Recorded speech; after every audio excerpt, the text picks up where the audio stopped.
Eu piloto aí, você senta aqui. Senta aqui, o Lúcio pilota aí, mas é cheio de amigo aí. Aí, oi, Dário, tudo bem, Dário? Dário Baldaio, sentimos a sua falta lá, Dário. Tá no mundo. Isso é da Sociedade Rural do Paraguai.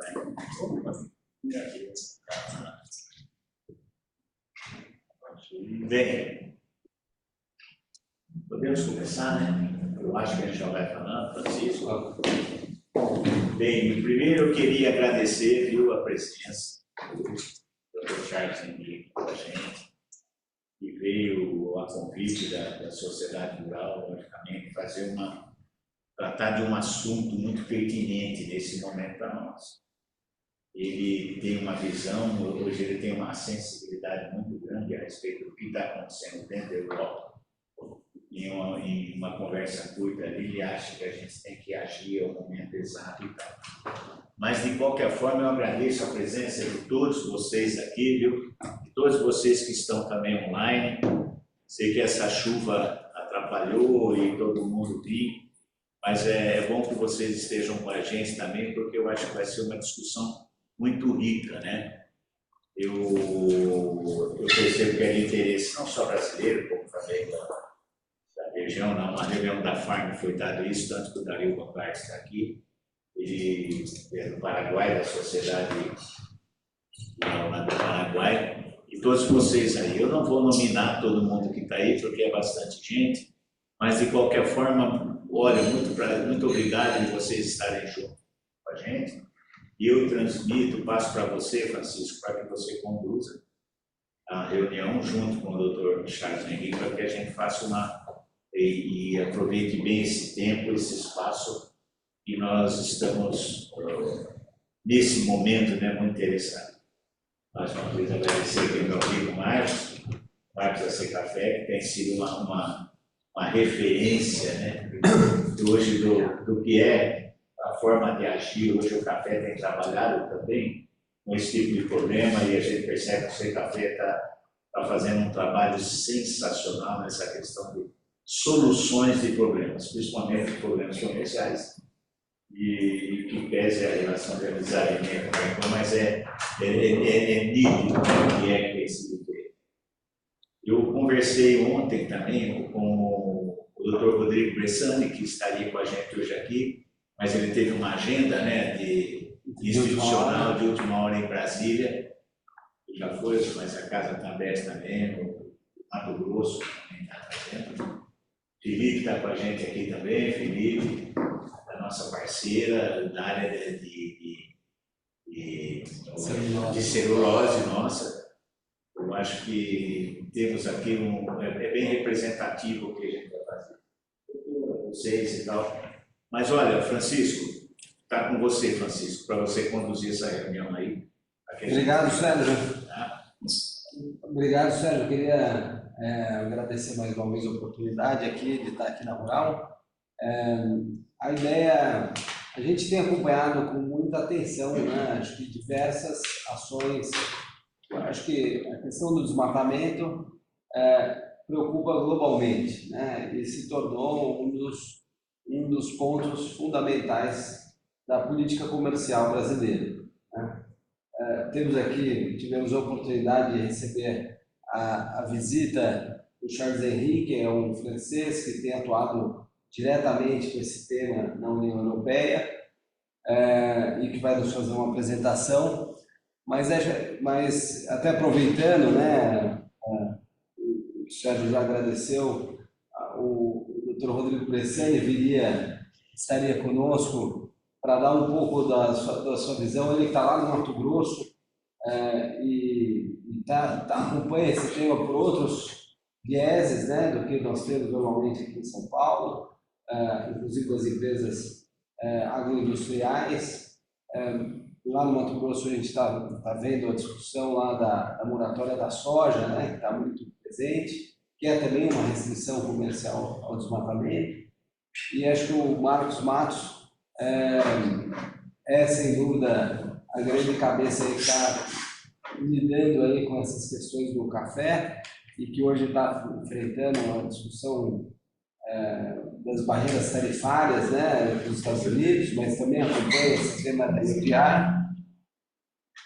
E acho que a nossa ideia é, após ouvir a explanação do Charles Henrique, que é alguém que vem de fora, mas a gente poder também ter um pouco de uma discussão problemática de como é que o produtor rural, né, como é que o nosso associado, como é que nós vamos nos transformar e como é que vamos transformar os negócios a partir dessa nova realidade, né? Quer dizer, de uma certa maneira, o que eu acho que nós vamos enfrentar é que restrições ao desmatamento, por exemplo, restrições aos modos de produção, vão descomoditizar o nosso produto, né? E com isso vai haver necessidade de uma nova organização das cadeias agroindustriais, uma nova organização, inclusive, das relações comerciais com os importadores, com os mercados consumidores, já que a nossa agricultura se faz basicamente baseada também no crescimento do mercado externo. Então, acho que agradeço mais uma vez, acho que a gente está aqui no Comitê Jurídico, que a preocupação jurídica de como adaptar as realidades das empresas a essa nova situação, mas eu queria colocar esse tema com muita delicadeza, porque eu acho que nós temos repercussões diplomáticas, temos repercussões políticas, mas, sobretudo, uma mudança na organização das empresas aqui no Brasil. José Henrique, muito obrigado. Obrigado. Está com a palavra. Agradeço mais uma vez a sua participação aqui conosco. Você tem o... talvez tenha essa... Já tem um Gasparzinho aí.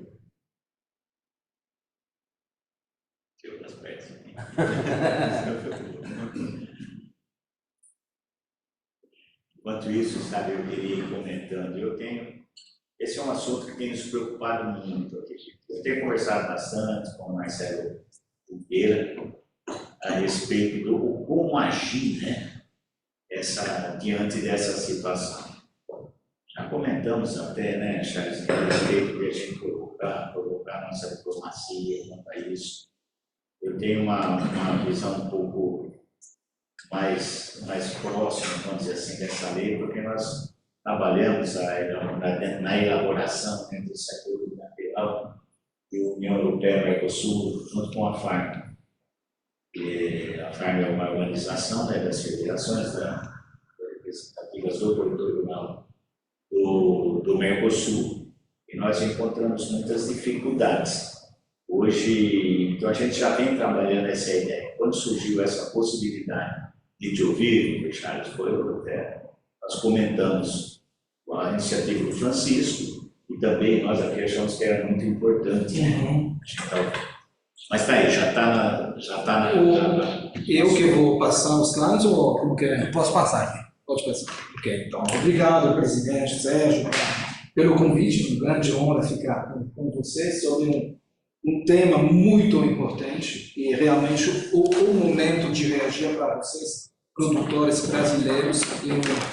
O mundo mudou totalmente de paradigma comercial e tem novas regras entre Europa e América Latina, notadamente via o acordo Mercosul-União Europeia, mas eu acho que o papel bilateral entre a França e o Brasil apoiou bastante para desenhar redigir uma nova página comercial entre nós, e, infelizmente, contra os outros. Os outros são o Putin, o Trump, e que mudaram totalmente as regras de comércio mundial.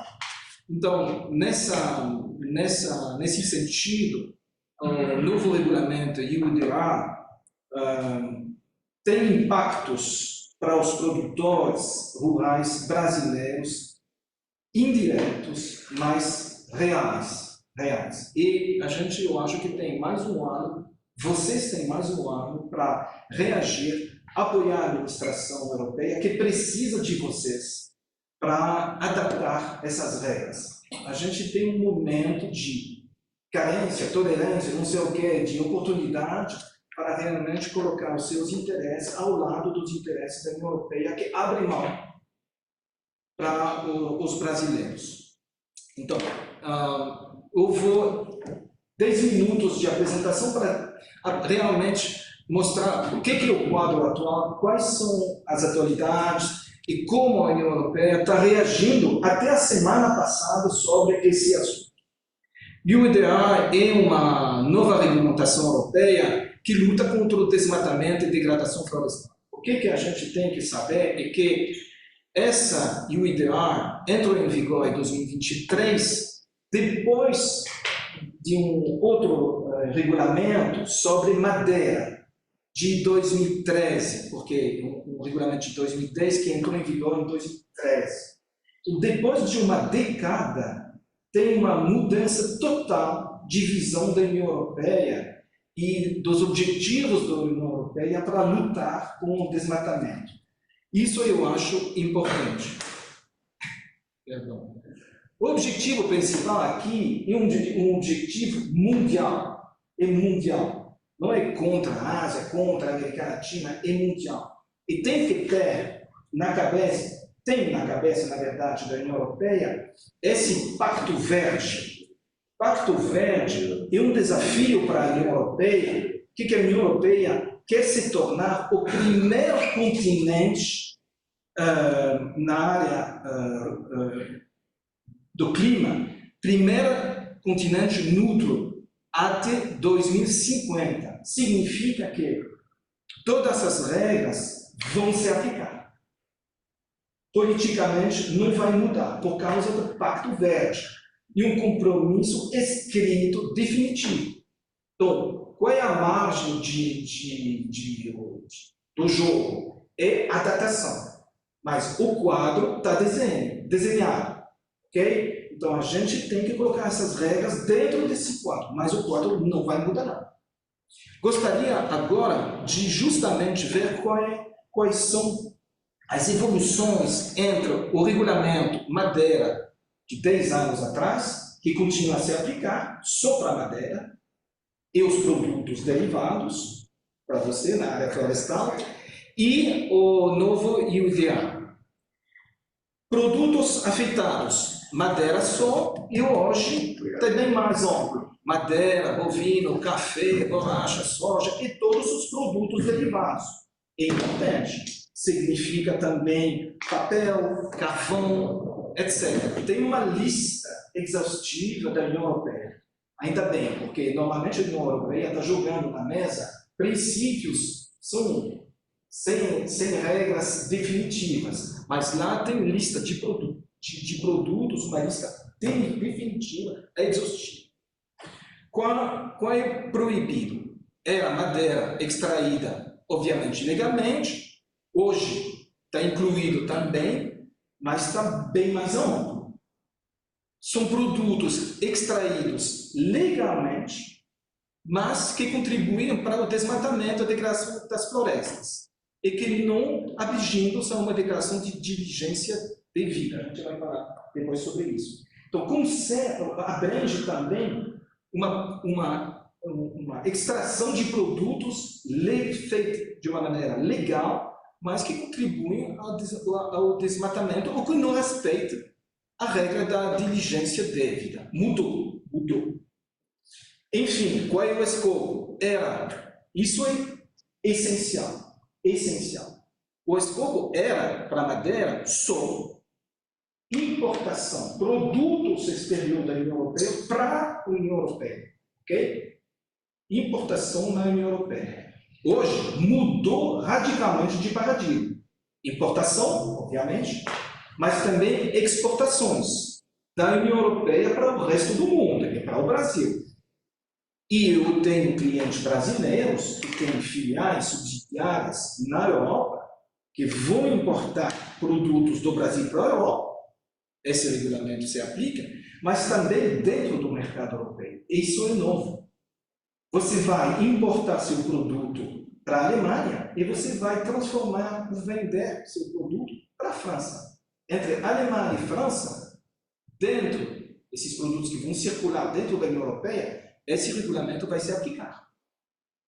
Então, é uma obrigação muito restritiva. Desculpa, inclusive da União Europeia para outros países? Exatamente. Fora Exportação.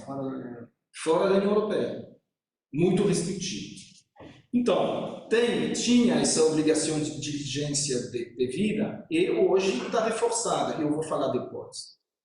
A gente tem, o importador tinha que respeitarmos de legalidade, obviamente, as regras do comércio exterior, as regras da alfândega, é normal. Mas hoje é drasticamente mais forte. Tem inclusão, o importador na Europa tem que respeitar a proteção ambiental, lá no Brasil, impacto direto para os seus produtores no país brasileiro, respeito dos direitos sociais, direito humano internacional, como você, produtor brasileiro, trata aquele que vai trabalhar para você, direito dos trabalhadores brasileiros, tá? Respeito dos povos indígenas.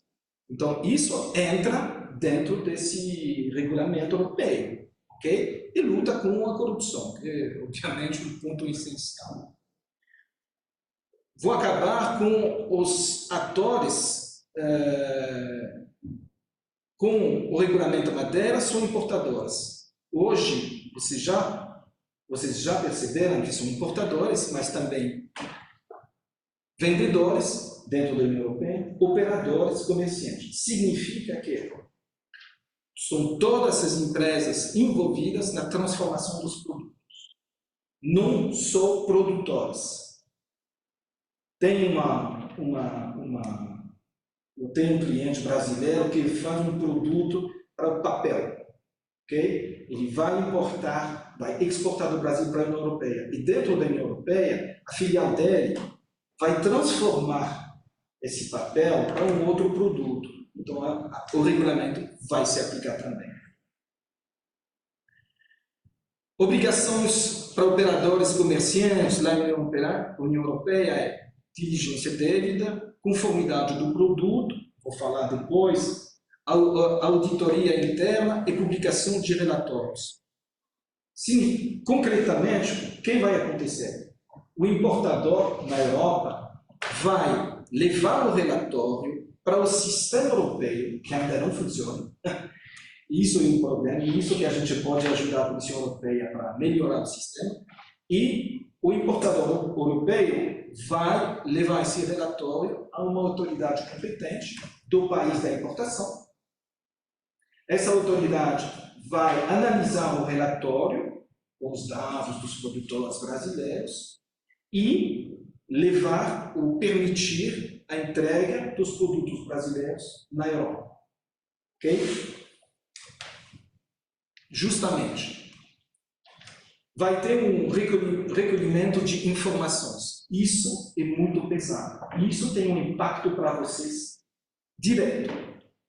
O importador na Europa precisa do seu nome, produtor brasileiro, seu CNPJ, geolocalização da sua parcela, data de produção, período de extração, período de comercialização e por aí vai. São condições, obrigações que não é uma lista exaustiva. Isso é o problema, porque são indicações da Europa para fazer um relatório completo, tá? Mas o problema é que você vai preencher tudo e talvez a autoridade competente diga, não, eu preciso de mais informações ainda. Então, é o momento de levar na mesa da Comissão Europeia, dos funcionários europeus, uma lista sua que corresponde à realidade do seu produto. Esse funcionário europeu precisa do seu apoio para abrir os olhos dele, porque ele não conhece madeira, ele não conhece bovino, ele não conhece o leão. Então, isso é um lobby. Eu sei que a percepção de lobbying aqui no Brasil é um pouco particular, mas lobbying na União Europeia é muito forte. Tá? Então, é o momento para fazer isso. Explicar como você trabalha para facilitar esse recolhimento de informações. Aí, o importador tem também de avaliar o risco. Tem um risco de desmatamento? Não, tudo bem. Tem um risco de desmatamento? Sim. O quê? Quais são as medidas de atenuação dos riscos? Tem que provar isso. Tá? E justamente a operação de lobby é explicar como você trabalha. Não é uma realidade, porque os olhos da Comissão Europeia são os olhos que não veem bem a realidade brasileira de 10 mil quilômetros atrás. Então, tem que colocar na mesa dele a sua realidade, para demonstrar que você está trabalhando de uma maneira limpa, correta. Ok? Isso é muito importante. Tem essa autoridade competente para entender que o importador vai levar o relatório dentro de um sistema global. Mas cada país da União Europeia vai nomear uma autoridade competente. Você vai importar produtos para a França já nomeou a autoridade francesa para analisar esse relatório. Vai ter uma autoridade por país. Ok? E cada país, via essa autoridade, vai ter uma competência de colocar ações corretivas. Talvez proibição comercial, retirada do produto do mercado, etc. E, na última fase, tem sanções, multas, muito importante para o importador.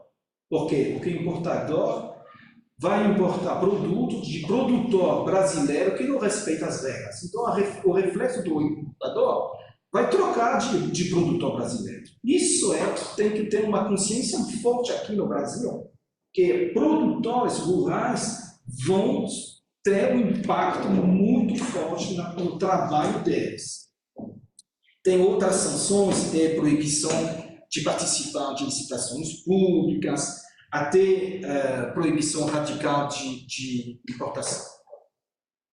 Agora, eu gostaria de tratar, para acabar, de 3 pontos importantes. Cronograma. Todo mundo está super perdido. Cronograma.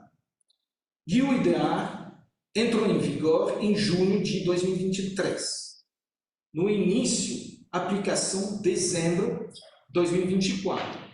E para pequena e média empresas, junho de 2025. Eu não vou entrar nesses detalhes de definição de pequena e média empresa.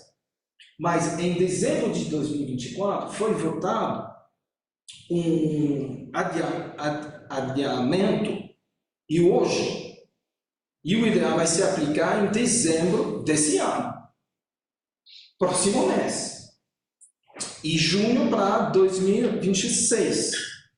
Então, tem que, já é tarde demais para reagir. Na realidade, provavelmente vai ter um adiamento de mais um ano, eu vou falar depois. Mas isso é a realidade.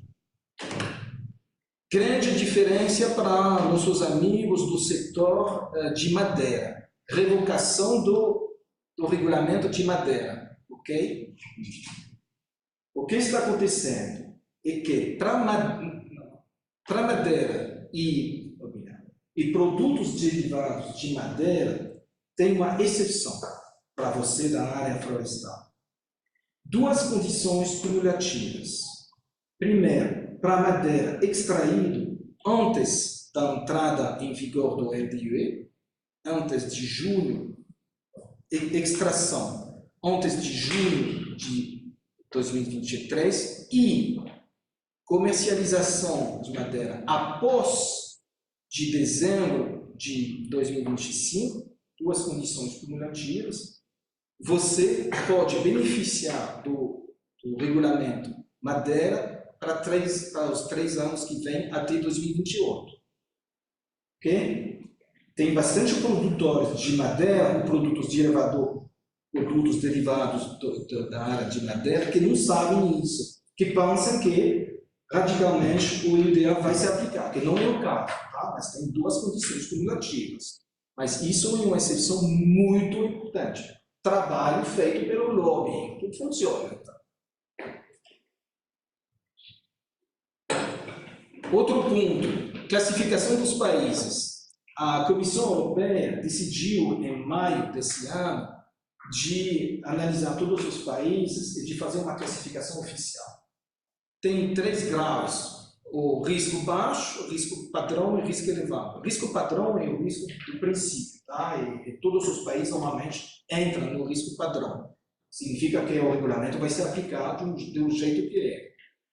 Risco baixo significa que vai ter uma declaração simplificada e não vai ter uma avaliação do risco. E risco elevado significa que tem um nível de exigência mais rigoroso para o due diligence.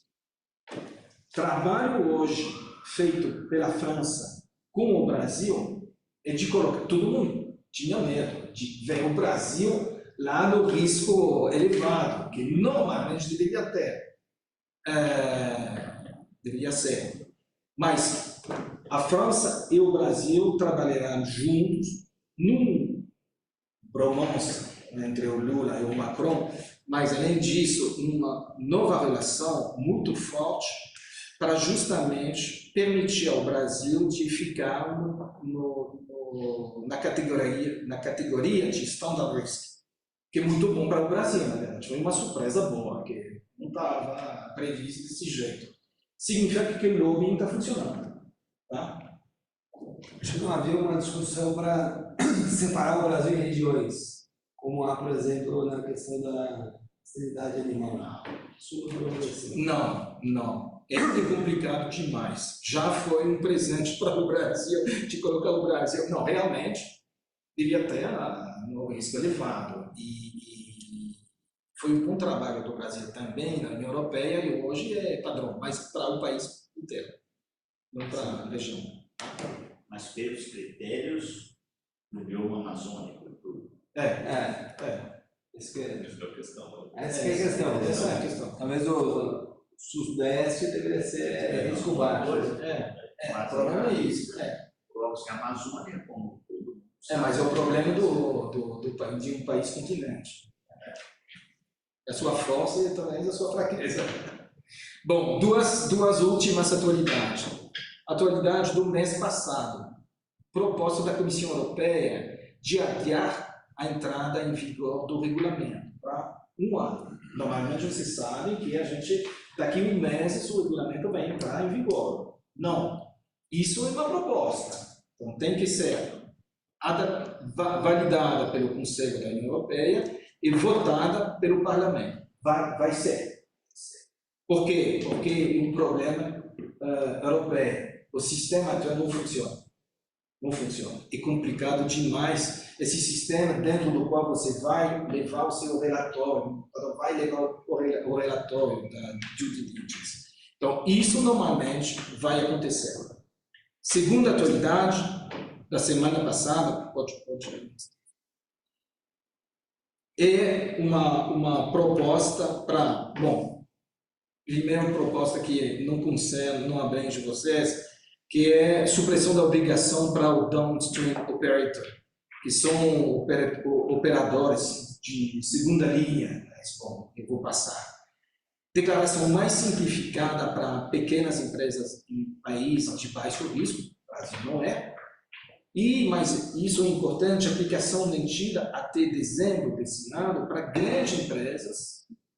Isso é importante, mas a União Europeia percebe que como o sistema não funciona, vai ter um período de carência, de tolerância de 6 meses, sem controle, com um olho, com amizade. Não. Significa que a gente tem entre 6 e 12 meses para se adaptar de uma maneira boa. Isso deveria ser votado antes do final de 2025. Tá? Provavelmente, voltando a esse pacto verde do início, provavelmente tudo vai ser finalizado antes desse ano de 2025. Significa que, fora de Madeira, que a gente tem mais 3 anos, a gente tem 1 ano para reagir e adaptar a sua maneira de trabalhar, produzir, vender, exportar os produtos e apoiar a União Europeia para desenhar um quadro que corresponde mais às suas realidades. É isso mesmo. Obrigado.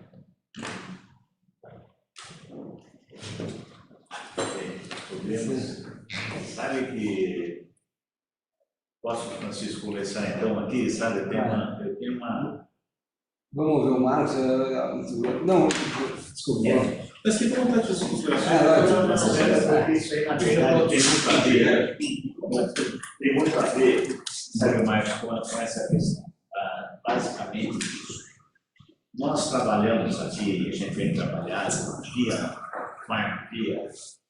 como eu disse, a Sociedade Rural tem atuado muito nessa questão da elaboração do acordo bilateral União Europeia-Mercosul.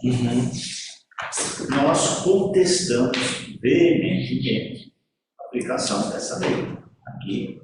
Isso foi contestado pelo setor produtivo, via aqui para o Brasil, Sociedade Rural Brasileira, CNA, e as outras entidades de todos os países que nós completamos. Como também pelos governos. O nosso governo federal foi totalmente contra. Até esse momento, a gente ainda está na discussão, até que recebemos a visita da Ursula von der Leyen em Punta del Este, onde ela encerrou as negociações. As negociações foram encerradas para todos, ou seja, a gente estava negociando a aplicação dessa lei nesse acordo com a União Europeia-Mercosul. E as negociações foram encerradas sem que se concluísse essa questão básica. URDA. Esse assunto ficou pendente. Nós, logicamente, sabemos que essa aprovação desse acordo bilateral ainda vai passar pelo Parlamento Europeu, vai tudo isso. Como também nós achamos que a comissária Ursula não seria tão imprudente de vir aqui sem que tivesse feito o levantamento interno, se isso passaria lá ou não. Eu acho que ela não correria o risco de vir aqui, soltar, jogar isso na mesa e depois chegar lá no passado. Então, a expectativa, principalmente com esse novo perfil do Parlamento Europeu, é que seja aprovado. Como é que ficaria, que você entende? Qual é a análise que você faz que ficaria essa questão da lei anti-desmatamento, basicamente? Primeiro, porque nós não aceitamos. E mesmo assim vai ser aprovado. Ela cairia por terra ou você acha que são coisas diferentes? Porque uma vez assinados, passado aqui no Brasil vai passar, nos países do Mercosul também vão passar aqui. É mais fácil. O problema maior seria a aprovação dentro dos parlamentos europeus, tem que passar por todos. Existia até uma questão de quem queria, tem um número mínimo e tal, algumas coisas técnicas lá dentro. Mas você acha que a assinatura desse acordo colocaria em risco a execução dessa lei? Não. Não, são coisas distintas. Eu acredito que não. E até tem um movimento novo, uma apreensão nova das regras desse comércio internacional na área rural, notadamente. Quem era contra? França. Sim. França, só. Da questão rural, porque a outra questão alemã é uma questão industrial. Né? Eu acho que a Alemanha vai ganhar mais do que ele vai perder com o acordo Mercosul-União Europeia. Né? Mas, realmente, é a França. Produtores franceses. Contra-os. Agora, mudou. Mudou radicalmente. Como eu falei lá, tomando um café com você, por que mudou? Não mudou para o paradigma de comércio, que realmente produtores franceses não querem isso. Mudou por causa para uma causa política. A França e a Europa estão procurando parceiros democráticos no mundo. Mudou o paradigma. 1 ano atrás, 2 anos atrás, a ideia não era de assinar esse acordo negociado há mais de 20 anos. Não vai lá colocar lá no lixo, não vai esperar mais 20 anos. Não, mudou. Porque o Brasil e a América Latina se tornaram parceiros de qualidade contra o Trump, contra o Putin, com quem a Europa quer trabalhar com parceiros que compartilham princípios de democracia, de valores, dos mesmos valores. Então, o Trump e o Putin criam um caos mundial comercial que, na verdade, mudaram as reações da Europa e da França. E hoje o governo francês percebe que é melhor trabalhar com o Brasil de uma maneira forte, mesmo na área rural, do que perder um parceiro forte, o Brasil, e não pode trabalhar com o Trump, não pode trabalhar com o Putin. Então, hoje, você está olhando o mundo inteiro. Qual é a parte do mundo inteiro em paz? A América Latina.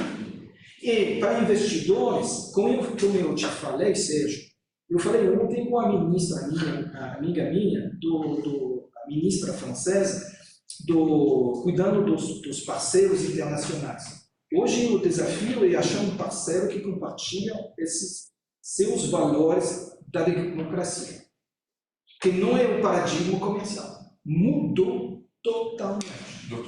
Doutor Genô, uma das coisas que me preocupa em conhecendo a França, que eu já tive a oportunidade de trabalhar no seu escritório, o subsídio governamental para o produtor rural, pequeno produtor rural na França, é muito grande. O produtor rural na França depende desse subsídio da União Europeia e do governo francês. O que a gente percebe, o que acontece na França, essa pressão do pequeno produtor sobre o governo francês é uma medida de protecionismo comercial que usa qualquer medida ambiental e etc. contra o Brasil para pôr medidas comerciais de protecionismo. Exatamente. E acredito que, apesar do Putin, do Trump, etc., esse subsídio que o produtor francês recebe não mudou. Então, mas acho que a gente tem questões. O produtor francês não quer tirar essa pressão para deixar produto brasileiro entrar na Europa. Você tem plenamente a razão, mas tem duas novas coisas. Primeira reação interna, nacional francês. Produtor francês, o padrão de um produtor rural francês é um padrão de um produtor pequeno, que não pode viver do seu trabalho, que pode viver graças aos subsídios da União Europeia. Era do governo francês, durante 20, 30 anos, inventar esse sistema, que não é viável. Não é viável. Não é viável manter produtores de tamanho pequeno. Impossível. Então a União Europeia dá pressão para a França, dizendo, você tem que mudar esse sistema. Não é mais viável. Então, o governo francês não tem mais dinheiro, tem um caos político total, internamente. Então, o governo francês percebeu que o modelo atual rural francês não pode existir mais. E uma reação nacional, forte, dura. Tem um subsídio por dia de um produtor rural na França. Um por dia. E um setor, numa situação catastrófica, total. Muito ruim. 2. Reação do governo francês. O governo francês disse, mas eu posso continuar a lutar com o Brasil, notadamente, porque os produtores brasileiros não correspondem ao tamanho dos produtores franceses. E como o Lula veio em Paris, na delegação dele, ele falou, não tem concorrência. O produtor brasileiro tem representa um tamanho imensa quando se faz uma comparação com o produtor francês. Não tem concorrência direta, não. É cooperação, é uma outra maneira de trabalhar. Então é a França que tem que se adaptar ao sistema mundial que representa muito bem o sistema brasileiro. Então, tinha o sistema nacional que não é mais viável, a França tem que limpar isso, se adaptar. E 2, tem uma reação internacional da França que disse, bom, no parlamento francês, ok, a gente tem que trabalhar notadamente com o Brasil via o Mercosul. Voltando a essa questão política, porque o Brasil, o Mercosul e o parceiro tem que fazer acordos com, entre aspas, amigos, para ser mais forte. E quem são os nossos amigos hoje em dia? Hoje em dia. Trump? Não. Putin? Não. Quem mais? Ninguém. Existe um ponto muito importante. Perdão, só para concluir. Isso é novo para a França e a Europa. E tem que saber que a Europa, que é novo também, votou um orçamento para aumentar os materiais militares. Para o chefe militar da França falou a semana passada que a França, o chefe da militar, que a França pode entrar numa guerra daqui a 3 anos. Mudou o paradigma mundial sobre tudo. Então, a urgência é trabalhar com parceiros amigos. Isso é uma urgência. Uma das dificuldades dos produtores brasileiros em compreender essa nova legislação da União Europeia é o fato de que essa parceria envolve o respeito à soberania nacional. Nós temos uma legislação ambiental, Código Florestal, que é restritiva, mas nos permite continuar desmatando em áreas que têm a legislação adequada para isso. Aí que ficou um embate. Como fica essa situação das áreas que têm permissão para desmatamento, a partir de hoje, que seja, como elas vão exportar? Então, mas acho que esse é o ponto fundamental. Porque acho que, primeiro, isso não ficou claro. O acordo do Mercosul e União Europeia tinha uma cláusula de diligência que era um problema, na época até a Teresa Cristina foi negociar. A UDR atropelou isso. Então, quer dizer, o que era um problema do acordo do Mercosul e União Europeia, hoje é uma regra da União Europeia com o mundo. Certo? Que um acordo comercial não vai resolver. Porque, assim, mesmo que seja assinado o acordo do Mercosul e União Europeia, a UDR vai continuar prevalecendo nos mesmos prazos. Então, acho que são duas questões diferentes. Tem a questão tarifária, e que daí é essa questão da proteção comercial dos produtores, da questão do tal, que está em discussão no acordo, mas independentemente de ter acordo ou não, as diretrizes comerciais da União Europeia para se fazer comércio com a União Europeia vão precisar seguir a UDR. E o que a UDR estabelece, e acho que o Marcelo botou um ponto fundamental, é uma extensão da soberania europeia, é uma tentativa, e o Xandri deixou muito claro isso na sua apresentação, uma tentativa de influência no mundo com os valores ambientais. Né? Então, independentemente de você ter um produtor legal ou ilegal, que era a ótica até a UDR, agora, além de ser legal, eu preciso, a mulher de César, né? Não basta ser honesta, tem que parecer honesto e passar na due diligence. Né? E mais do que isso, uma due diligence que não é só uma due diligence de legalidade. Então, por suposto, a primeira discussão é essa, né? Quer dizer, que é a mesma da moratória da soja. Eu tenho uma área legal, eu tenho uma área que o governo brasileiro reconhece que eu sou legal, eu tenho licença para o desmatamento, eu continuo produzindo, né? Quer dizer, e eu não posso fazer comércio com a União Europeia por conta de questões comerciais da União Europeia. Né? Quer dizer, até que ponto? Tem dois lados, né? Tem o lado da soberania, do novo ajuste entre os países, né? Mas tem o outro lado, e daí você pode pegar a mesma discussão da Magnitsky, né? Quer dizer, a União Europeia também tem soberania para fazer comércio com quem ela quiser. Né? Então, na verdade, ela está excluindo produtores do comércio. O acordo União Europeia-Mercosul não resolve esse problema. E isso instaura um novo problema para o produtor brasileiro, que especialmente naqueles produtos, não são todos, que veem o mercado da União Europeia como estratégico. Né? Talvez para a soja, faz.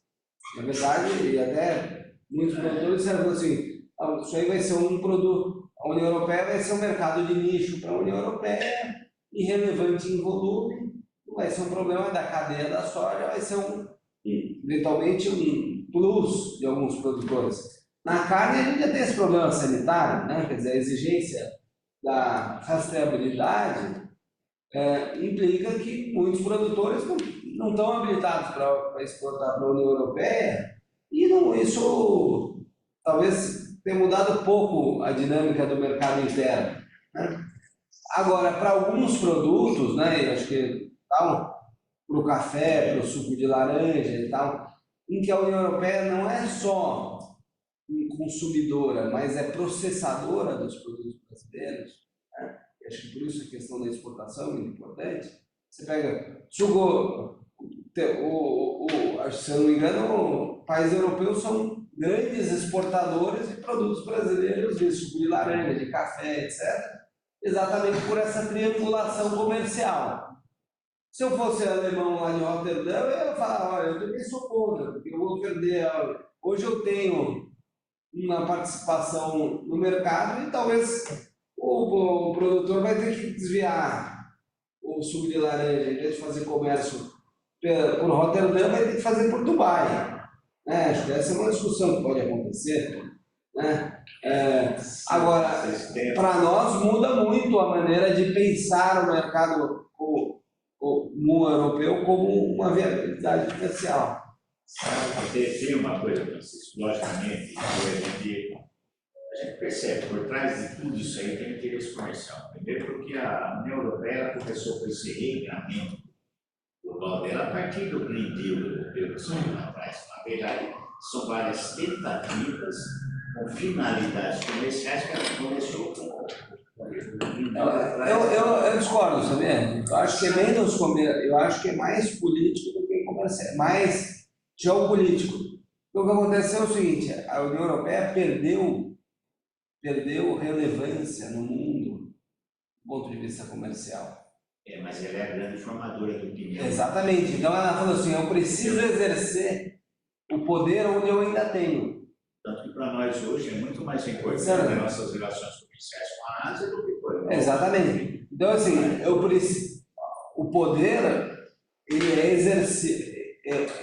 exercido, ninguém dá a ninguém. Então, na minha opinião, ao exportar regras que ofendem a soberania, a União Europeia fez um ato político para mostrar a sua importância. Que pode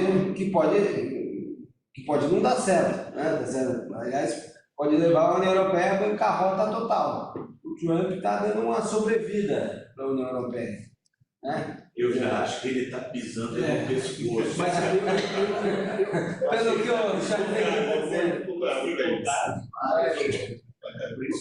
E é por isso que ela está procurando, que ela está amolecendo exatamente por uma questão comercial. Mas não tá, porque essa prorrogação é tímida de um ano. Acho que tem duas coisas importantes, né? Acho que essa prorrogação ela é mais por questão interna, técnica da União Europeia do que uma mudança de rota. E os produtores, na minha visão, não estão percebendo isso.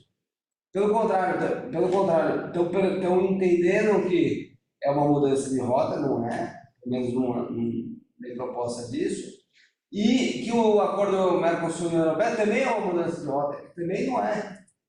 Não vai trazer solução. Eu gostaria de reagir ao seu comentário, Marcelo. Tem que perceber que são situações totalmente diferentes. União Europeia, Mercosul e um tratado internacional. As regras desses tratados vão se impor na França, no Brasil, por causa da hierarquia das normas. Uma questão jurídica. Okay? Então, não tem como escapar, vai se impor. O problema é que União Europeia e Mercosul, hoje em dia, é só uma vontade política. Não é uma realidade jurídica. Vai demorar anos, anos. Para vocês, produtores rurais brasileiros, impacto de hoje sobre a União Europeia e o Mercosul vão chegar na sua mesa daqui a anos. Ok? Mas quando essas regras vão chegar na sua mesa, elas vão ser superiores às regras internas brasileiras, por causa do tratado internacional. Isso é um ponto. Outra questão. Impacto do UDR sobre o Brasil. Nada. UDR são regras europeias. Está bem diferente. Não está tocando na porta do Brasil dizendo que a minha regra europeia vai se impor para você diretamente. Não, não. São regras da União Europeia. Significa que vocês, produtores rurais brasileiros, vocês querem jogar com a gente ou não? Sim, via importações, tudo bem, tem que respeitar as regras do terreno do jogo, que é o terreno da União Europeia. Mas, se não, essas regras europeias não vão se impor para vocês. Então, é um impacto indireto. Quando eu falei com algumas sociedades brasileiras sobre isso, na minha primeira reação era de pensar que essas regras são tão chatas, tão não definidas, que vocês brasileiros vão ultrapassar a União Europeia. Então, você tem um terreno de jogo tão complicado, eu não quero mais trabalhar com vocês. Eu quero trabalhar com a Ásia, trabalhar com a América Latina, Estados Unidos e tudo isso. E eu vi que finalmente o mercado europeu, para vocês, alguns de vocês, café, bolos, é um mercado essencial. E que vocês não vão ultrapassar a União Europeia. Então, esse terreno de jogo europeu é um terreno importante para vocês, justamente no tempo de se adaptar. Mais uma vez, eu estou insistindo dizendo isso, que a gente tem uma oportunidade política de abertura e um tempo administrativo de adaptação, e que a Comissão Europeia precisa de vocês, mais uma vez. Então, o que você pode fazer? Definir os seus problemas. Agir de uma maneira comum, por setor. Tocar na porta da Comissão Europeia, e a gente pode ajudar vocês, dizendo que sobre esse ponto, esse não vale. Eu vi durante os 3 anos passados que essas ações de lobby funcionam. Funciona. O quadro, você não vai poder quebrar o quadro. Não. Você vai poder preencher esse quadro de uma outra maneira. Talvez. Mas funciona. É o momento politicamente oportuno para isso. Mas isso no Parlamento Europeu, né? O Parlamento Europeu. E nas comissões europeias. Mas passar por quem? E um trabalho de lobby, mas a França... mas é uma realidade. Você vai trabalhar com quem? Eu estou falando de mim, mas você tem que escolher um grupo de lobbies que vão lá na mesa com você explicar o seu trabalho. Eu posso te dizer que o funcionário vai abrir o coração, a cabeça, tudo. Por favor, me ajuda a ser melhor e mostrar ao meu chefe que eu tenho conhecimento desse caso, que não é a realidade. É como é feito nos Estados Unidos. Exatamente. A gente tem mais um ano para fazer isso. Charles, eu acho que esse é o foco. Como a gente vai atuar isso aí? E, na verdade, eu acho que, logicamente, a gente está trabalhando em cima do que tem sido oposto. Lá na França, não é acertadamente. Mas eu acho que até para a gente dar sequência também nisso aqui, e depois vai ter as conclusões, vamos deixar, porque o Marx está totalmente azeitado nesse assunto, principalmente Não sei não. Ele tem caminho primeiro, porque a questão do café brasileiro, isso era uma bomba, né? O Brasil como maior produtor, maior exportador, daí a pouco começar a ter esse tipo de questões comerciais. E que não entenderam. Eu quero dizer que a atuação da Você Café também foi muito importante. hoje em defesa do julgamento da investigação da seção 301 lá foi muito importante para a gente, até como referência para outros setores. Eu vi claramente nisso, que o Marcos até várias vezes ele cobrou a mesma postura de outros setores, e que se todos tivessem feito o mesmo trabalho que a Secafé fez, seria muito importante para nós também, porque a gente está batendo no foco da tributação, da questão tarifária norte-americana. Isso vai passar, isso pode ser uma estratégia. Agora, a questão principal nossa é o julgamento da seção 301. Isso aí, então, por isso que eu falo que ele está bem azeitado nesse assunto, porque foi a referência brasileira na discussão e na defesa. Né? E a nossa contraparte, né, Sérgio, foi lá para defender o café brasileiro. Ele diz o seguinte: eu estou aqui para dizer sobre a sustentabilidade, não estou usando dados secundários. A convite do Secafé, eu fui para o Brasil, fui para o Espírito Santo, fui para Minas, pequeno produtor, você tem médicos, você tem grandes, você tem cooperativas, você tem empresas. Eu sei o quanto é sustentável, mas eu vou enviar as informações que vocês estão solicitando para comprovar a sustentabilidade do café brasileiro. Lembrando que os norte-americanos viajaram o país inteiro para irem ao Washington criticar o Brasil. 10 horas de audiência. Se os brasileiros falaram 1 hora, foi muito. Não foi 9 horas tomando crítica. E você não podia reagir. Então, só esse comentário breve aí, que realmente a gente também tem que viajar. Se fosse necessário, o SFPA falou, a gente faz 2 dias de audiência, 3 dias de audiência. Então, eles já se dispuseram a ampliar o período de debate. Então, cabia a gente fazer o mesmo que os norte-americanos fizeram. Se eles foram lá nos criticar, a gente põe o nosso time de primeira linha, são 60 organizações corretas. A gente tinha quase 60 organizações e ia pegar a semana inteira em Washington, defender os nossos produtos. Mas esse é uma outra discussão. E eu vou te dar um exemplo de lobbying, mas do outro lado. Eu tinha um amigo que era o ministro do Comércio Exterior do Brasil. A França e o Brasil sempre têm uma aproximação muito forte, cultural, sempre, mas comércio entre nós, muito ruim. E esse brasileiro, o ministro brasileiro, me comentou: você sabe, Charles Maria, eu recebo uma delegação alemã cada trimestre. Mas para fazer o quê? Não é nada, falar, tomar um café, você vê. Cada trimestre, sim, uma delegação de ministros de empresas alemãs. Ok, tudo bem. Depois de um ano, licitações, legislação mudou para se adaptar às necessidades da Alemanha. Isso é soft power, isso é lobbying, e não é só audiência, é preparar o terreno, encontrar, se ver, se falar. Então, vocês precisam viajar, encontrar as pessoas que vão, com o tempo, perceber as suas necessidades. Porque ir lá numa audiência já está perdido. É trabalhar meses, anos.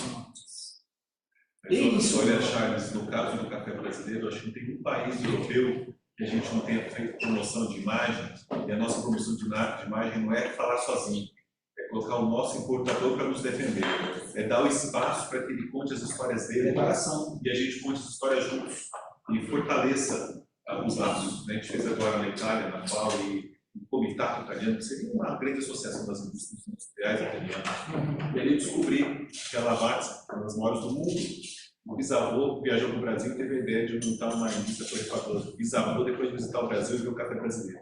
Nos anos 70, ele iria falir, que não tinha recursos para continuar a torrar café. Os exportadores brasileiros deram 2 anos de crédito sem pagar, e ele tinha o café dele, ele sobreviveu. E o nosso embaixador, o que ele fez? Perguntou: o Brasil está na embalagem dos seus produtos? Ele está a Etiópia, né? Está a Colômbia, e o Brasil, onde é que está? Então, é nessa hora que a gente reafirma o marketing moderno. Não é mais falar o Brasil é o maior, a gente é o maior. Não, são 39 regiões produtoras. O café aqui tem gente especialista online também, 14, 15 indicações geográficas, denominações de origem. Então, o marketing moderno é o produtor contar suas histórias. Exatamente. Então, de certa forma, a UBR tem coisas negativas, sim, tem coisas que nos ameaçam, sim, nós não resolvemos uma série de coisas, mas tem por trás você empoderar alguém que é dono dos dados, é o responsável pela sustentabilidade. Então, se rastreabilidade é de ponta a ponta, eu também tenho a minha argumentação de querer ver o mapa do Brasil, do produto da INE, como já tem, da TIP, como já tem o QR Code, mostrando quem são os produtores. Então, existe um lado da história que você tem o desafio, você tem a oportunidade, você tem o limão, você tem a limonada. E, no fim das contas, a gente tem um grupo que trabalha com o protocolo prévio-enviado, porque todos os governos receberam um template da União Europeia, da Comissão Europeia, dizendo qual é a sua legislação relevante, qual é a análise de legalidade. Nós, no Brasil, nunca respondemos. Mas a gente precisava exportar, porque o nosso importador está com sistemas prontos. A Comissão Europeia, a União Europeia concorda, o sistema é ruim, é fraco, era pior ainda. Há um ano atrás, você tinha que desenhar os mapas um a um, não era possível. Sabe? O nosso importador, há quase 2 anos, ele já está fazendo teste, está nos sistemas, temos o 4C, MERID, Veritas, e ICE, tudo que vocês imaginam são grandes provedores de soluções. Eles já estão rodando há muito tempo. E a gente quer exportar. A gente é um mercado, só para vocês terem uma ideia, o ano passado, a Europa representou para nós mais de 5 bilhões de dólares, 23,6 milhões de sacas, 71 mil contêineres.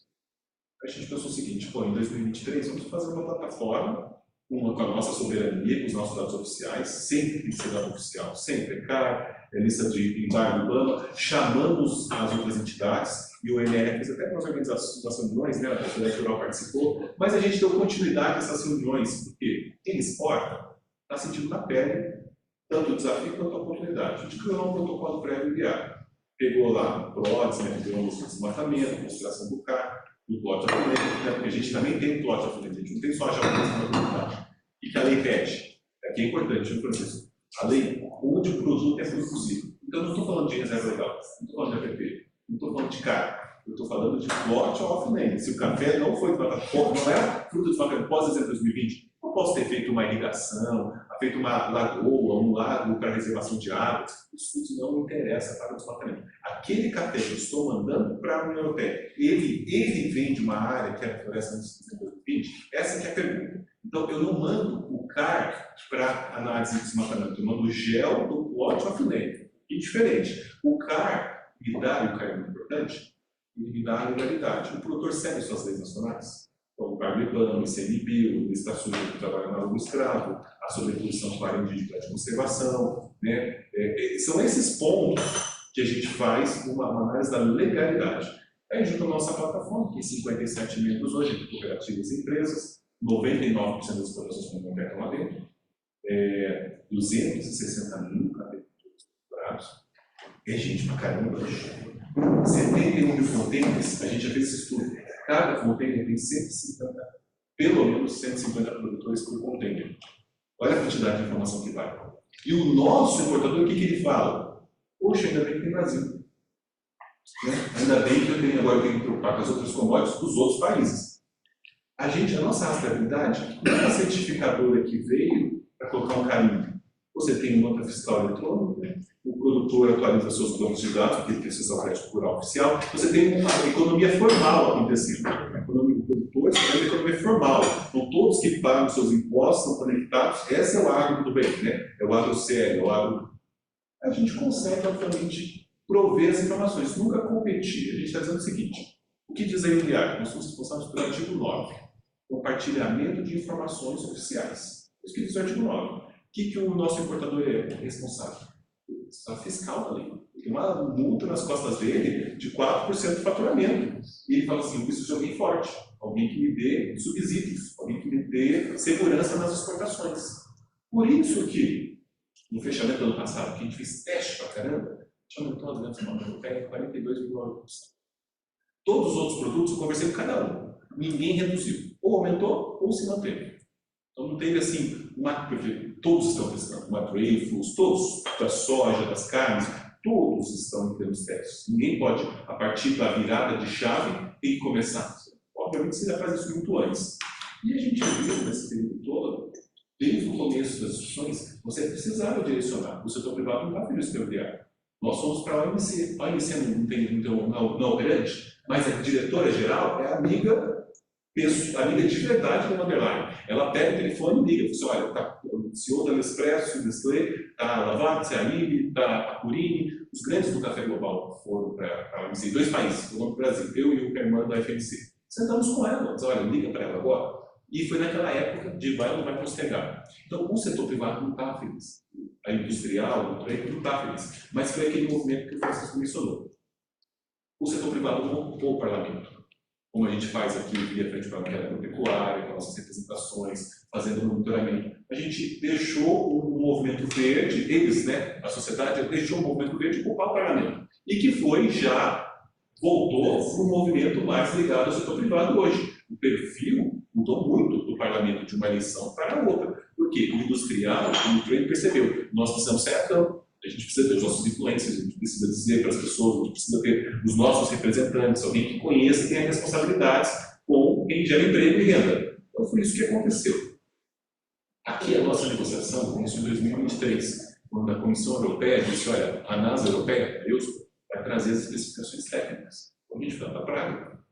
Uma semana, eu passei um tempo, mais uma semana, fizemos estudos de caso com a EUSP, mandando a gente nunca revelou o nome do doutor, né, que a ideia aqui é respeitar a LGPD, mas mostrando que tem geolocalizações que dava problema. O PRODES mostrava bonitinho, Copérnicos não, o Sentinel 2A, dava problema, ou vice-versa, né? E ali colocar a questão, vocês estão superestimando as tecnologias e subestimando a complexidade da cadeia. 150 produtores, os cafés são blends, então você precisa misturar para dar o paladar que o europeu já está acostumado há décadas. E esse trabalho foi apenas um. Você tem a Comissão Europeia, você tem os pilares da Comissão Europeia, cada um dos pilares. Você tem as agências de cooperação de cada país, né, a GIZ na Alemanha, você tem as autoridades competentes, o Instituto Florestal Europeu, que tem hoje um protagonismo muito grande nos debates da UDA, tem a sede lá em Barcelona. As autoridades competentes, você tem duas que puxam tudo, que é, pelo menos, as nossas experiências até agora, Países Baixos e Alemanha. Por quê? Eu até anotei aqui, em 2024, as autoridades competentes vieram primeiro na Costa Rica, no primeiro semestre, se reuniram, chamou a gente participou, e em 2024, no Brasil, fiz em ano, era dezembro, não sei se vocês participaram, eles foram para o Pará primeiro, para a pecuária, e a turma do Pará não se preparou para recebê-los corretamente, então não houve, mas eles foram para o Espírito Santo para ver cacau e café. E a gente para se preparar corretamente para a Copa. Isso em 2024. Aí em 2025, recente agora, fizeram na Colômbia. Eu não podia, assim, o Café foi, eles falaram, dois grandes produtos que foi para debater café e cacau. E ali você vê que algumas autoridades competentes realmente estão fora da linha. Isso foi feito um projeto de cacau no Brasil, que a autoridade competente está querendo tudo e muito mais. Então, até o recibo do trabalhador que foi lá colher, que é o recibo, assim, vou pegar um pouquinho. Enquanto a Colômbia está dizendo que não tem informalidade na economia e que contrato verbal tem que ser aceito, uma proposta da Colômbia, imagina, contrato verbal ser aceito. No Brasil, exigindo o recibo do trabalhador, para um pouquinho. Então, a gente tem que trabalhar com essa questão de cidadania? Sim. A gente sente que há uma oportunidade? Sem dúvida nenhuma. As bases de dados têm que ser preservadas.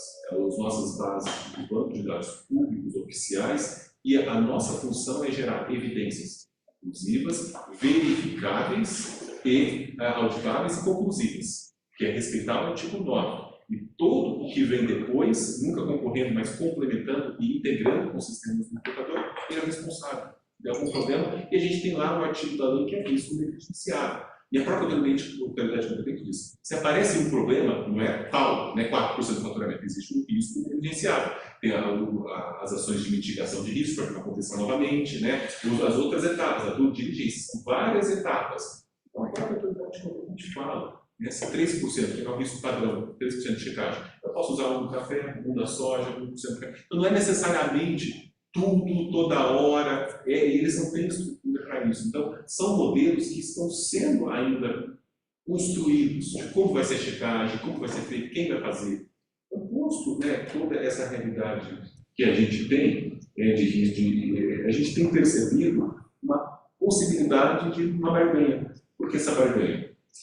Hoje o café diário pode mudar amanhã? Pode mudar. Mas hoje se fala de 4 a 8 centavos acima. Poxa, é difícil vender café acima, né? O Brasil é sempre abaixo, quando acima, sempre, né? Existe uma marca de mercado, café e diário. Existe, exatamente isso. E o contrato já vem, com ou sem o diário. Como se tiver valendo o diário, sem, porque a gente está na dúvida, como já se apresentou aqui, a gente não sabe se vai ou se não vai ter. Então você tem o contrato com e sem. dependendo de como estiver na hora. Mas o fato é que tem custo. Então, quando você fala assim, certificação é acesso ao mercado, não tem nada a ver com prêmio. Balela, tem a ver com prêmio sim, porque se não tivesse esse prêmio, eu não estaria aqui contando esse caso agora. Porque isso é de mercado.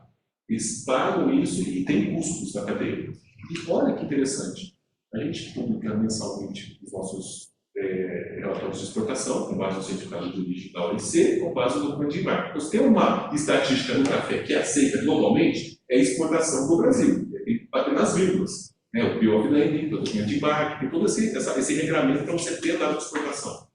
Tem uma categoria lá que a gente chama cafés diferenciados, que junta cafés de maior pontuação com cafés com agregação de valor, seja por sustentabilidade, carbono zero, boas práticas, essas certificadoras totais que te dão alguma forma de agregação de valor.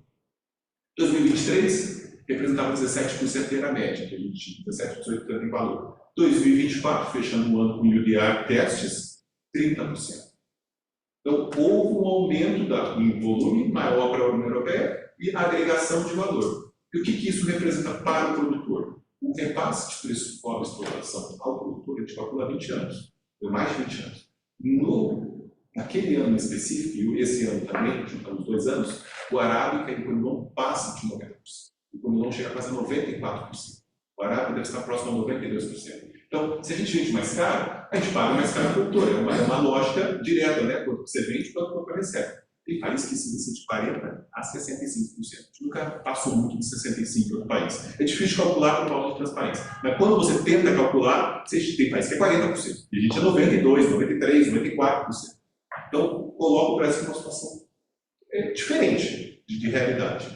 E o que a gente tem visto, e agora eu vou puxar aqui um evento que a Apex fez no primeiro semestre desse ano, um evento como esse aqui. Desse lado, as associações europeias, do lado de cá, as organizações brasileiras, e a Apex no canto. A gente notava das associações dos produtores europeias que era o seguinte, questionando a União Europeia e Mercosul, mas aceitando. Tipo assim, a gente sabe que já está avançando, a gente sabe que é uma força maior, a gente sabe que não tem muito o que fazer, mas vamos checar, vamos tomar cuidado. Então, já tinha essa percepção. E no primeiro semestre já tinha Putin, já tinha Trump, já tinha tudo isso aí acontecendo. A gente imagina que só reforçou esse cenário nos últimos meses. E a gente sabe também que essa conotação política vai continuar, e também comercial. A Índia é o segundo maior desmatador dos usados da FAO. Você sabe quem é o primeiro, a gente sabe quem é o segundo, o terceiro quem é o quarto. A Índia é o segundo. A Índia ficou com baixo nisso.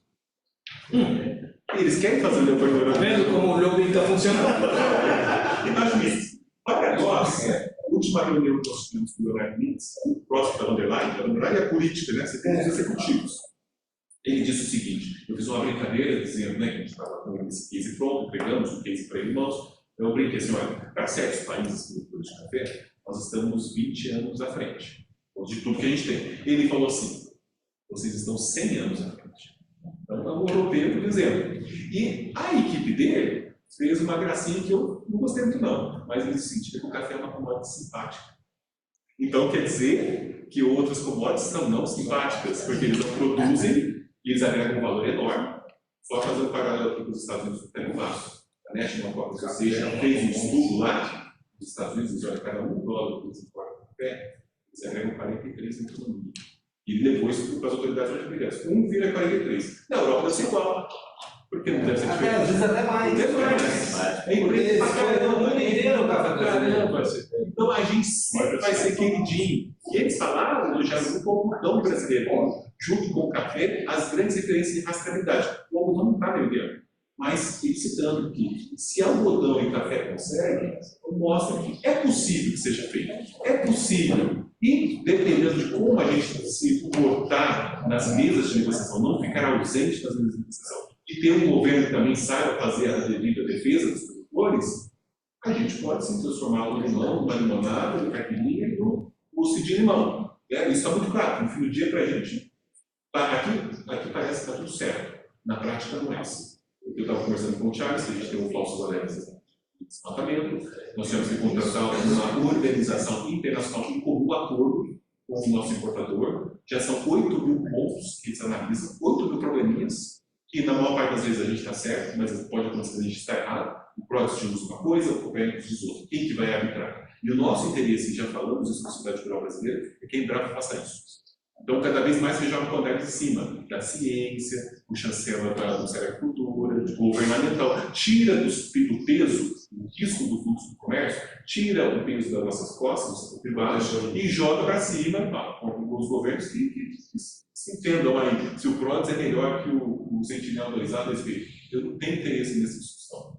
Então, a gente está evoluindo também para algo nesse sentido, uma arbitragem, uma governança de terceira parte. E o meu pedido aqui para a sociedade rural brasileira, e aí é uma ajuda, o produtor, ele é o protagonista, mas ele não é o protagonista ainda nessa discussão. Por quê? Hoje, além da nossa... O que a gente fala quando eu falo plataforma? O banco de dados ele é todo público, mas ele é uma parceria privada. Você será disponível por 57 parceiros. Hoje existe um monte de coisas. Tem o selo verde em Minas, o selo verde no Espírito Santo, tem a agro mais sustentável, não tem no Brasil. O produtor ele precisa entender que ele é parte do todo, ele é o protagonista, ele é o grande ator do futuro, né? A base do trabalho está com ele, e ele tem a opção de acessar a Europa. Porque agora, como eu disse, a Europa está dizendo, olha, as minhas regras são essas, se der errado, quem vai ser multado é ele, o importador, o operador.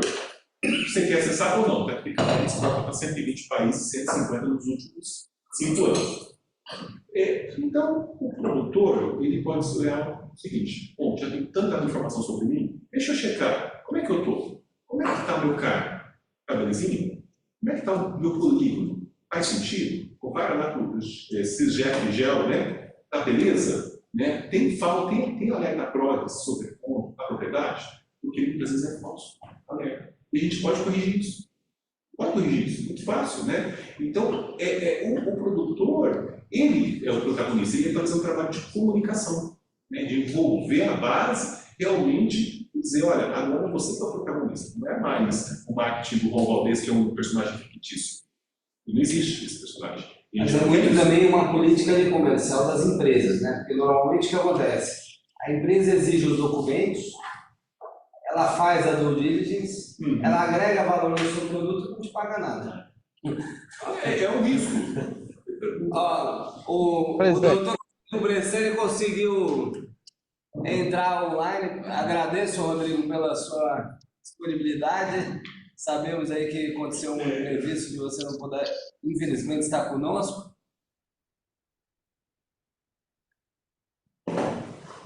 Bom dia. Estão me ouvindo bem? Estamos te ouvindo.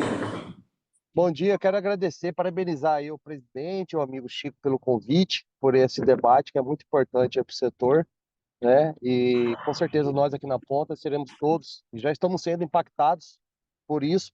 E cito um exemplo em que um cliente estava comprando uma área, preço de mercado, né?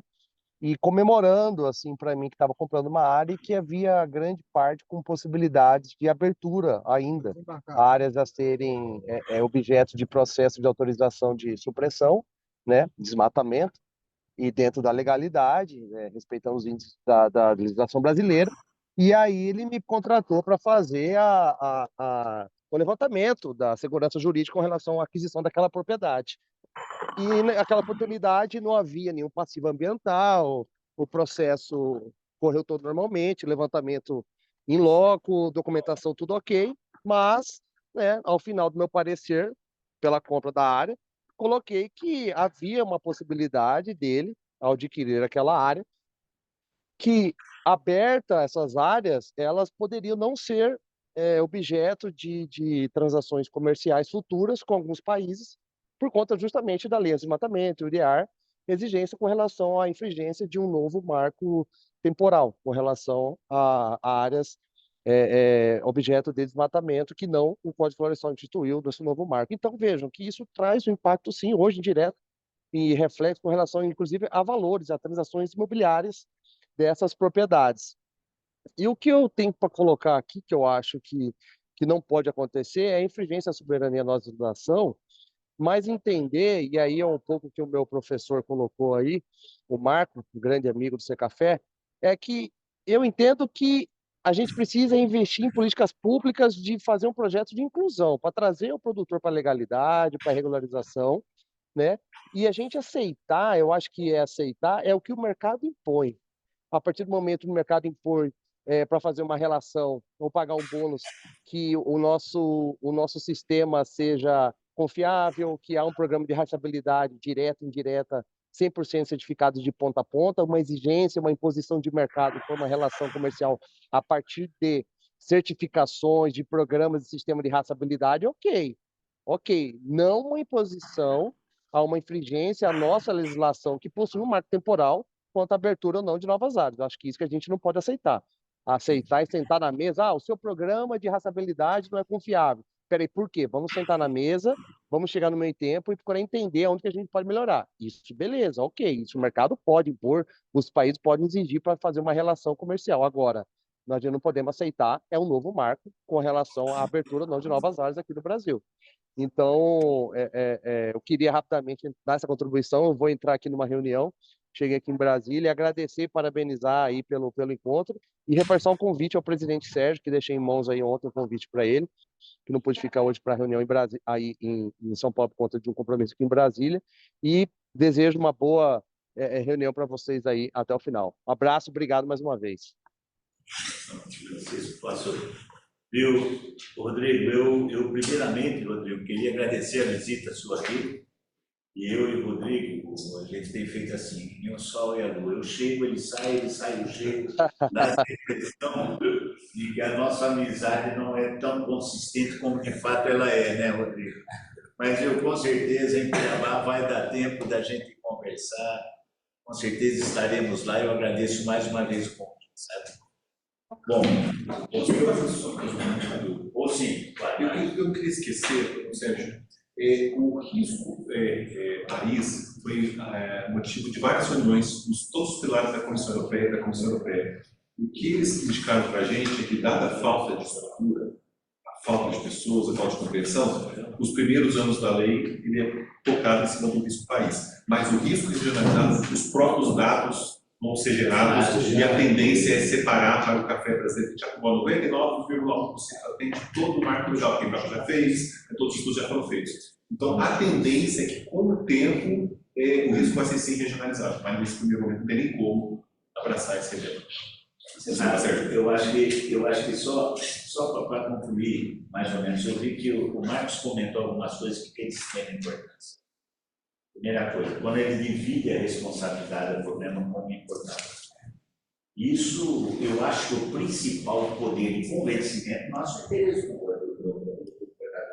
E eu vejo que nós tivemos isso, me lembro que uns dias atrás, o Carlos Augusto, da Cochupé, ligou que, inclusive, nosso departamento hoje, departamento de café nosso na Rural, é bem robusto, você sabe, a gente tem uma discussão muito boa, são pessoas qualificadas.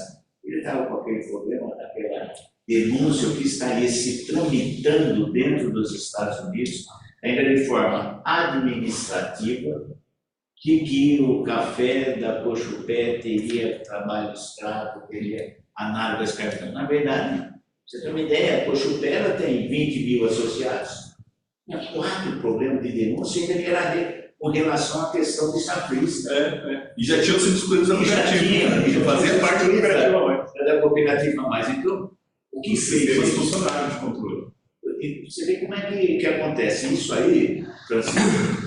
Logicamente, nós colocamos com a nossa diplomacia, a gente tem que entender uma coisa, a nossa embaixadora em Washington, Maria Luísa Viotti, é muito boa. E ela procurou, na época, na ocasião, tanto que depois eu conversei com o Carlos Augusto e disse, não, porque a gente tem que entender, se a gente deixar para a diplomacia resolver, não resolve. É pior. Mas é muito bom ter a mão aliada. Para o final. O que eu acho que ele precisa ter a compreensão, né? Se demorar, perde. Acho que o Rodrigo falou uma questão importante, né? A reestruturação dos ativos, né? Então, primeiro, você vai ter que entender que no mercado imobiliário rural, você vai ter uma diferenciação por especificidade comercial. Vai ter, às vezes a sua fazenda em Araraquara vai valer mais do que a do vizinho, então o vizinho fez lá tirou o eucalipto. O problema não é só, né, daí, nas discussões, mas a EUDR não trata só de floresta nativa, como a gente está acostumado. O conceito de floresta. Eu mesmo analisei um caso igual, que era isso, uma área de eucalipto, o sujeito ia plantar café, não vai plantar café, porque a área não é mais elegível a EUDR. Isso muda a perspectiva do mercado brasileiro. Um paralelo interessante, né? Quer dizer, agora, no caso da União Europeia, é um programa de Estado, né? Programa de Estado de um mercado importante para muitos produtos, daí os produtores vão se organizar e outros vão procurar outros mercados ou vão sair da atividade. Agora, tem um paralelo, por exemplo, com a questão da moratória da soja, né? Quer dizer, que são empresas que têm um poder relevante de mercado no Brasil e que se organizaram com regras semelhantes, né? Muito semelhantes, né? Com data de corte para desmatamento, e passaram a restringir o mercado brasileiro. E isso está em discussão lá no CAD, o CAD, felizmente, entendeu que... Então, assim, o que eu acho que a gente precisa ter um discernimento, né, até para apoiar iniciativas corretas e, eventualmente, nos posicionar com o lobby para evitar, para viabilizar acordos comerciais, mas a gente também precisa ter noção de qual é o limite dessas restrições ao desmatamento. Ou, e eu diria até mais, né, qual é o limite de você discriminar produtos produzidos na legalidade em função de valores dos compradores, né? Porque o desmatamento até é uma questão simples, mas eu vou pegar uma questão delicada, né, que a gente conhece bem, o problema do Mato Grosso do Sul, por exemplo, né, de territórios indígenas que foram declarados, muitas vezes sequer foram homologados, são, na verdade, pleitos sociais, né? Dependendo da ótica, pelo que dizem alguns, dependendo da ótica que se interpreta a convenção da OIT, essas áreas estão excluídas. Os produtos produzidos nessas áreas também estão excluídos do comércio. E estão excluídos do comércio com a União Europeia. Será que a União Europeia vai realmente exportar essas diretrizes para todas as suas empresas? Aí é que está. Quer dizer, isso vai aplicar... Será que nós vamos ter que ter vou pegar o caso que está na moda, essa coisa da Magnitsky, né? Será que a União Europeia vai exigir para importadores e exportadores dos seus produtos que passam pelo território europeu? Ou será que amanhã ela vai querer impor para suas empresas, né? Uma empresa europeia vai poder trabalhar com café brasileiro produzido lá no Cerrado, né, que não respeite necessariamente a EUDR, para exportar diretamente para a Ásia, por exemplo, né? São questões importantes que podem acontecer no futuro, né? Porque hoje a questão do território é fundamental. O critério é o território europeu. Mas será que isso não pode passar para as empresas europeias? Não, e completando o que você está falando, Chiquinho, eu estava pensando aqui, devagar um pouco no assunto, né? Que é o fato que o café, pelo que nós podemos entender, é uma questão burocrática de organizar a informação. A União Europeia está incluindo um custo burocrático na sua própria organização. Você comentou aí a dificuldade de se implementar o sistema. Ou seja, nós estamos agregando custo para o cidadão europeu de algo que não fazemos errado. Então, me parece um contrassenso a gente gastar dinheiro do pagador de imposto europeu para algo que não faz sentido nenhum. Ao passo que os produtos da Amazônia, que realmente é o objetivo da legislação, eles não são, a Europa não é o nosso maior importador. Então, esse negócio de relação custo-benefício, e eu aí falo isso porque eu sou um fã da economia liberal, eu sou um fã do Instituto Mises, e só discute isso todos os dias sobre como reduzir os custos através da liberalização da economia de uma forma completa. E esse negócio da União Europeia, o objetivo de reduzir, de aumentar o verde, de proteger a floresta, não vai ao encontro do custo que ela está agregando para ela mesma. Está me fazendo não sentido. Eu acho que ele também está. Só para concluir de uma maneira positiva, que esse é um quadro que existe e que vai existir. Princípios nascem das exceções. Exceções nascem dos interesses econômicos. Interesses econômicos nascem do lobby. E não existe vácuo de poder. Se você não se faz representado, Exatamente. não vai estar fazendo. Exatamente. A observação que eu queria, não sei se é o caso de ponderar, mas você falou algumas vezes a palavra risco aí. E existe uma percepção, não sei, Chama, que você pensa também do lado europeu, digamos assim, você ter eventuais pedidos ou cláusulas de direito de regresso dos europeus em relação aos produtores brasileiros, na eventualidade de algum tipo de penalidade que venha se sofrer na Europa. Então, a partir do momento que a multa chega a 4% de faturamento colossal, eu fico pensando até que ponto, como é que os franceses veriam, como é que os brasileiros veriam um tipo de negociação que em algum momento eu acho que vai chegar sobre a mesa, que são previsões de cláusulas de direito de regresso dos europeus contra os brasileiros na eventualidade de algum tipo de infração que se entenda ter havido. Eu acho altamente temeroso uma cláusula nesse contexto, não só em função dos valores, mas como também no fato de que nós estamos atendendo a nossa legislação. E por que eu vou ser obrigado a um ressarcimento de uma indenização contra uma penalidade sofrida por um europeu, na medida em que, no meu país, eu tenho agido de forma completamente legal? Então, eu não sei, Xamã, se isso já passou pela sua cabeça na França, com a pessoa que você trata lá, ou se isso passa pela sua cabeça. Sofreu muito com isso. Já está sofrendo? A gente pode falar sobre isso. Mas em função da ideia? Então, porque que acontece?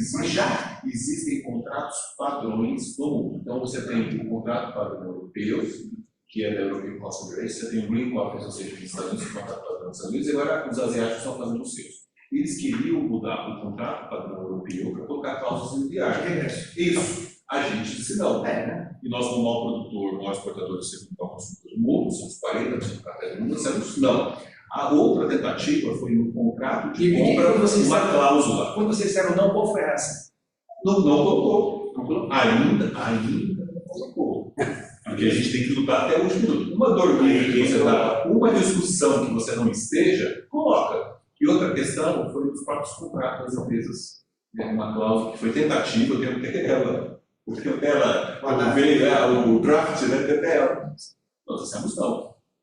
Talvez, para alguns que a gente tem empresas nacionais, globais cooperativas, pode ser que algum perfil desses prefira, mas os demais disseram não. Então é importante a gente já não em bloco. Isso vai ser isolado, você acha que eles vão insistir nisso? Isso acaba dando relação também com o Brasil, mais ou menos vontade para ajudar nessa.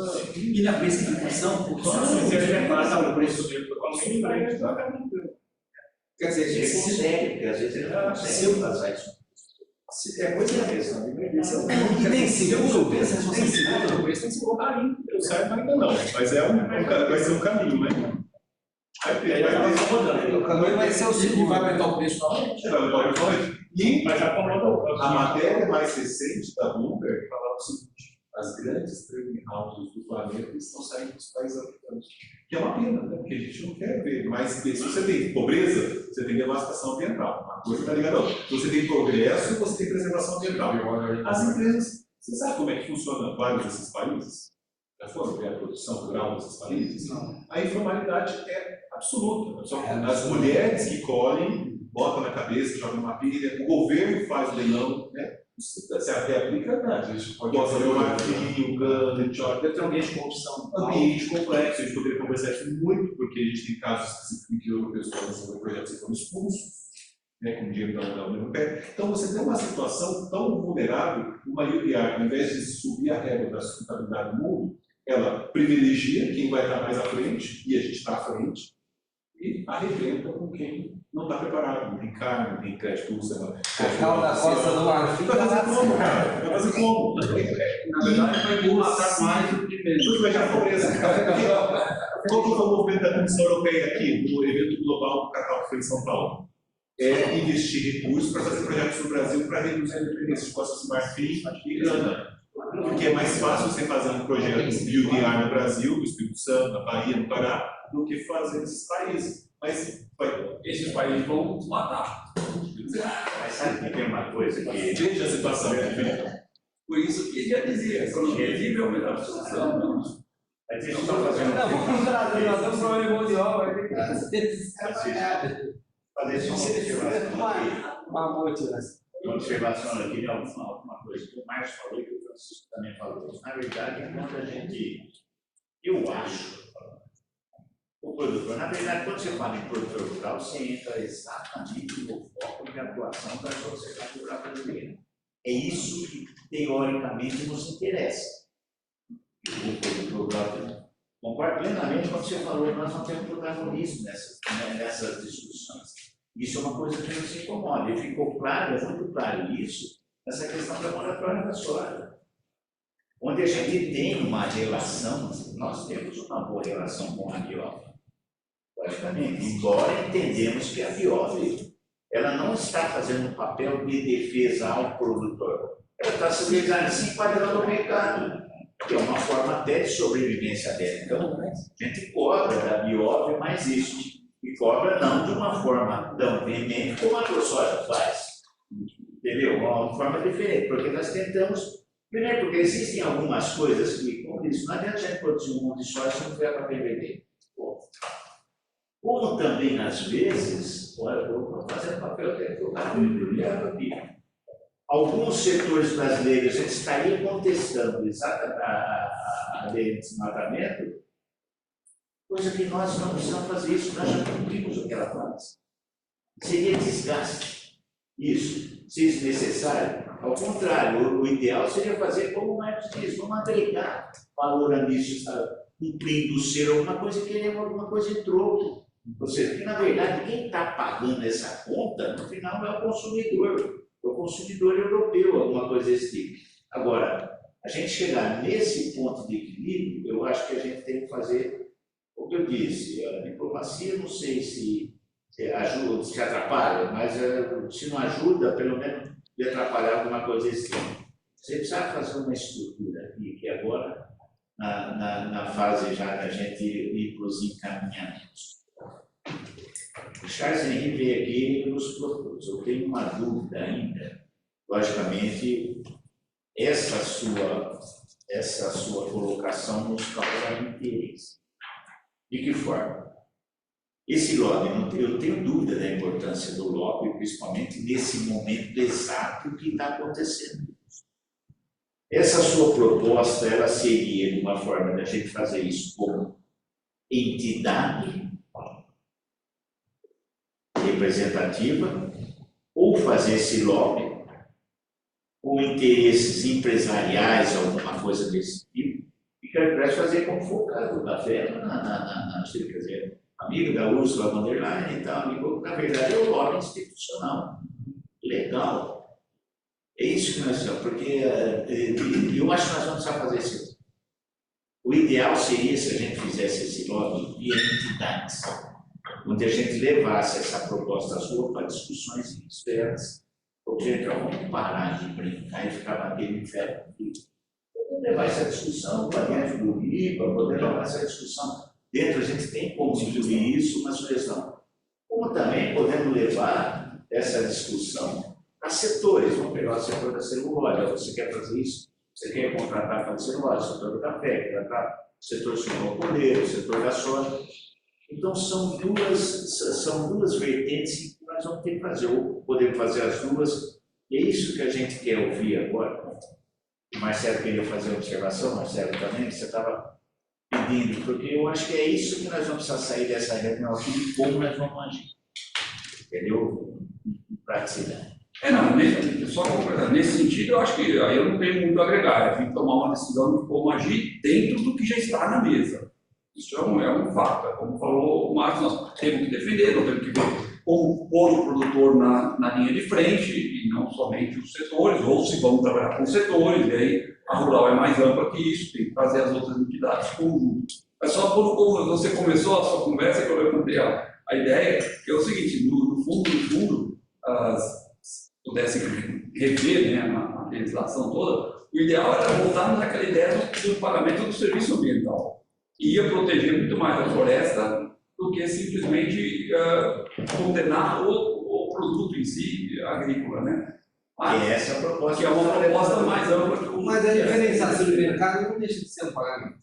A A diferenciação. diferenciação de mercado, quando ela vem acompanhada de sobre preço, ela não deixa de ser um pagamento. Acho que o grande problema, e daí é uma segunda agenda interna, é trabalhar melhor as cadeias, né? Eu essa semana mesmo fui fazer um cadastro no frigorífico, o cara me pediu o RG da minha mãe, do meu cachorro, tudo. Ele vai certificar a minha carga, mas ele não pagou R$1 a mais. Se tivesse vendido no mercado interno, tinha vendido mais caro. Então, mas disso aí, então, eu acho, sabe, que diante disso, eu acho que é um momento da gente achar. Tem alguém que está querendo, tem alguma observação para ser feita, para a gente já, uma parte, dentre aí os pessoais que estão online, alguém quer fazer alguma manifestação? Porque eu acho que a gente já precisa ir caminhando aqui para nossos encaminhamentos, né? E aí depois a gente vai ouvir, no final, a proposta, qual é a proposta, a orientação que o Charles Arrey nos dá nesse sentido. Nós não temos dúvida que é necessário fazer o LAB agora. Como vamos fazer? E a que custo? É basicamente isso que nós estamos nesse momento já falando. Por isso que eu queria ver se tem alguém que quer fazer o uso da palavra. Não tem ninguém com a mão levantada aí? Vamos. Francisco, concorda, gente? Concordo. Acho que é isso aí. A gente está postos para colaborar com o rural, e seja nos assuntos do IPA, seja assuntos de comunicação, como empoderar o produtor, as plataformas públicas, que são importantes, de discussão. Vamos estar colaborando. Bom, a palavra é sua de volta. Não, obrigado. O que você está falando se chama na Europa de diplomacia econômica. É diplomacia, public affairs. O que funciona? Vai funcionar a partir do momento que você represente uma coisa é dinheiro. Eu posso com outras pessoas tocar numa porta, mas a porta vai se abrir porque você represente dinheiro. Dinheiro para a União Europeia. Não é falar de princípios, falar de direitos humanos, não. É o que você representa de uma maneira concreta. Para mim, é você falar de uma voz de setores e não de uma maneira política, de uma maneira econômica. Eu venho aqui para te apoiar, União Europeia, te apoiar e fazer mais dinheiro entre nós. Isso é um discurso concreto. O resto não vale mais. As discussões filosóficas, políticas, acabou. Hoje é como a gente pode redigir uma exceção a esse princípio que não corresponde à nossa realidade e a gente vai propor exceções de uma maneira concreta porque a gente, via essa exceção, vai fazer mais dinheiro entre nós. Ponto final. Preparando a minha reunião aqui, eu liguei para a nova conselheira do presidente Macron, dizendo que eu vou encontrar a sociedade rural brasileira. Muito bem. E eu percebi novamente que ninguém do lado político entende como o Brasil está funcionando na área rural. Ninguém. Carne brasileira é suja. Leite brasileiro é sujo. Eu tenho um cliente 3 meses atrás que está me explicando de uma maneira que eu não conhecia como o leite brasileiro é muito limpo, bem mais limpo do que o leite europeu. Eu fui assim, eu descobri a luz. A União Europeia está no mesmo estado do que o meu. Tem que abrir os olhos, mas de uma maneira concreta. Como diplomacia econômica. Você vai representar uma voz que representa dinheiro para ampliar o fluxo comercial. Se não, porta fechada. Porta vai se abrir.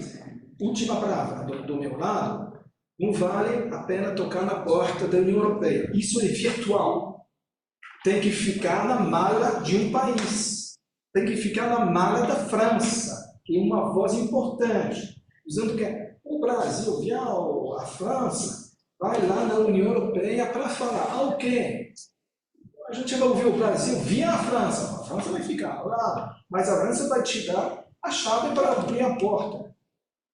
Isso é a estratégia mais rápida. E hoje, esse ano é um ano França-Brasil. E hoje, a França precisa do Brasil. E a primeira vez que eu ouvi o presidente Macron, eu fiz parte da delegação dele lá na Fiesc no ano passado, e normalmente tem uma postura francesa, tem assim, vou te aprender a ler, vou te aprender a falar, vocês brasileiros, é assim. Pretensão francesa, que representa assim o mundo agora. O presidente Macron chegou na mesa, na Fiesc, estava tudo preparado. E o Macron odeia usar a preparação dos conselheiros dele. Ele deixou o primeiro discurso com o Lula econômico. Puxa, a preparação disso, palavra livre. E ele falou, vamos lá, a gente precisa de vocês. Eu nunca ouvi um presidente francês falando desse jeito. Normalmente, vocês precisam de mim. A gente precisa de vocês, falando da União Europeia e do Mercosul. E a gente vai trabalhar com vocês e vocês vão me apoiar para trabalhar melhor. Isso é uma maneira de entrar no lobby europeu. Nós brasileiros precisam de vocês, mas nós vamos apresentar uma maneira de trabalhar melhor para você e ganhar mais dinheiro entre nós. Ponto final. Essa parte política posso assumir, apoiar vocês. Desenhar as portas e as chaves. A parte técnica é sua. Qual é o tipo de exceção, de adaptação, de moderação você precisa? E a partir daí, é o momento. E a partir daí, a gente vai apresentar essa defesa. Então seria mais uma coisa a nível de entidade. Com certeza. Entidade que a gente estaria trabalhando com uma representatividade dos setores para a gente Vai levar uma função econômica econômica maior. na unidade para evitar, sabe, quando eu acho que até primeiramente é surpreendente. Eu não estava na Fiesp no dia que o presidente Macron foi lá. Mas é surpreendente você estar me ouvindo tudo, você está me dizendo isso primeira leitura que eu fazia do governo francês, e muito menos do presidente francês, da forma como ele tem se manifestado públicamente. Só que nós sabemos que qualquer pessoa tem a manifestação online, como ela tem a manifestação offline, dentro de tudo que ele faz dentro desse contexto. E se de fato, se você, Charles Henrique, entende que a gente tem como atuar dentro dessa área, esse tipo de procedimento nos interessa. Tecnicamente, a gente tem como te orientar. Tecnicamente, a gente tem como te orientar, história da versão disso. Então, eu entendo que o próximo passo dessa nossa conversa é levar essa discussão para dentro de uma entidade representativa de todas as entidades. Eu acho que seria levar isso aí, vamos conversar com a Tânia. Hoje a sociedade lá tem assento na diretoria do IPA, então eu acho que a gente pode colocar essa visão, se for o caso até convidá-lo para você participar de uma reunião disso do IPA para a gente procurar tratar disso. Uma coisa que eu acho que a sociedade rural tem que capitanear, e da mesma forma como a França se propõe a abrir as portas para a Europa, para nós, com o interesse que você está discutindo, a sociedade rural brasileira pode também abrir as portas para você, junto às entidades representativas do nosso país aqui, para a gente começar a fazer esse lobby. O meu lobby é Diplomacia econômica. essa diplomacia econômica. Logicamente, Menos agressivo. logicamente,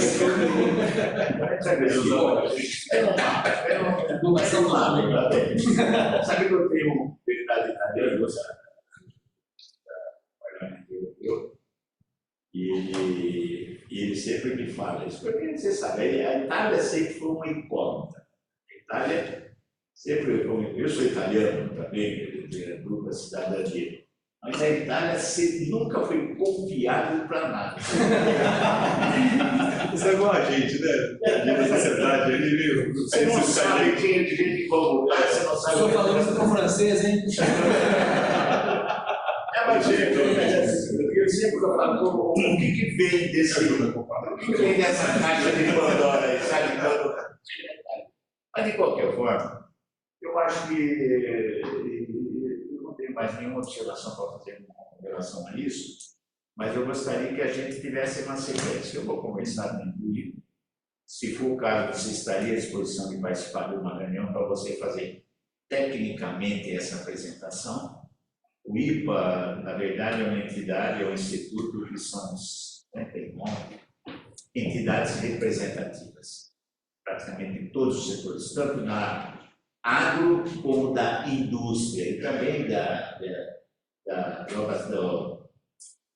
de insumos, ou seja, é bem ampla, porque hoje em dia aqui no Brasil, principalmente a visão da sociedade rural hoje brasileira, é em defesa, logicamente, do produtor rural.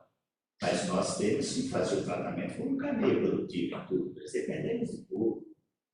Indústria, indústria. É o lobby da forma correta.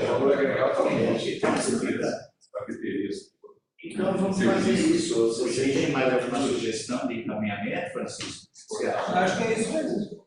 Acho que podemos pensar, acho que é importante, né, a gente voltar nesse assunto, acho que diante da iminência da entrada, e a gente pensar como é que a gente leva isso para as entidades setorizadas. Acho que esse é um trabalho de lobby que precisa ser setorizado. Porque na implementação, é o que o Marcos falou, tem toda essa complexidade em cada uma das cadeias, né?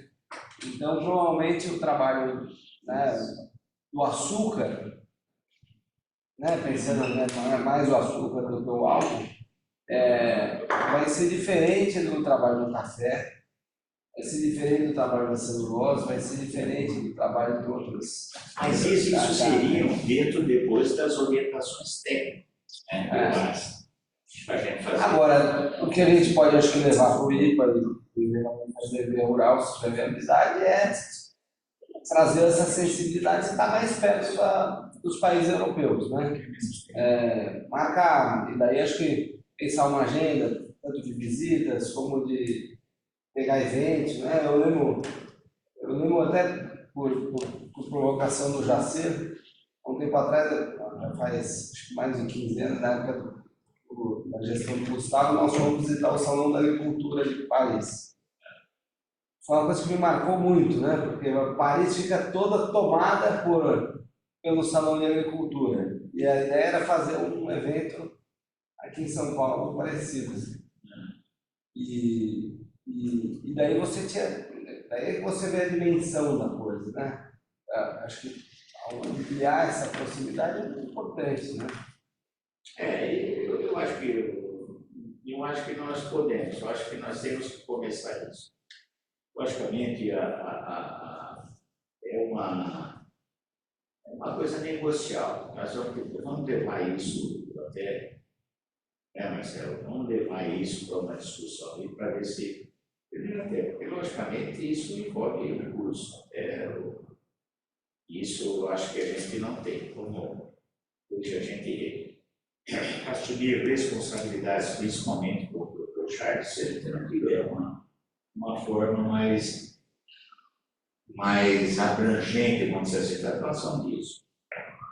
Hoje a sociedade rural não tem condições de arcar, principalmente com os honorários de